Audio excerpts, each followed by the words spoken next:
شروع اللہ کے نام سے جو بڑا مہربان نہایت رحم کرنے والا ہے۔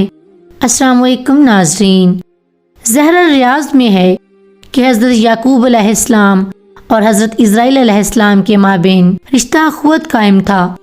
ایک روز حضرت اسرائیل علیہ السلام سے ملاقات ہوئی تو حضرت یعقوب علیہ السلام نے پوچھا کہ ملاقات کے لیے آئے ہو یا میری روح قبض کرنے کے لیے آئے ہو؟ حضرت اسرائیل علیہ السلام نے جواب دیا کہ صرف ملاقات کے لیے حاضر ہوا ہوں۔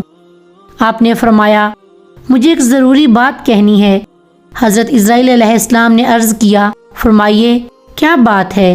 آپ نے فرمایا جب میری موت کا وقت قریب آ جائے تو میری روح قبض کرنے سے پہلے مجھے بتا دینا۔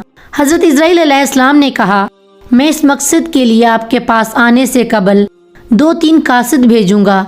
پھر جب حضرت یعقوب علیہ السلام کا وقت آخر آیا اور حضرت اسرائیل علیہ السلام روح قبض کرنے کے لیے آن موجود ہوئے تو آپ نے فرمایا تم نے وعدہ کیا تھا کہ تم اپنے آنے سے قبل میرے پاس قاصد روانہ کرو گے۔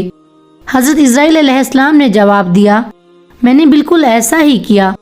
پہلے تو آپ کے بالوں کی سیاہی سفیدی میں تبدیل ہوئی، یہ پہلا قاصد تھا۔ پھر جسم کی پھرتی اور طاقت ختم ہوئی، یہ دوسرا قاصد تھا۔ اس کے بعد آپ کی کمر جھک گئی، یہ تیسرا قاصد تھا۔ اے یعقوب علیہ السلام، موت سے قبل یہ میرے 3 قاصد ہر انسان کے پاس جاتے ہیں۔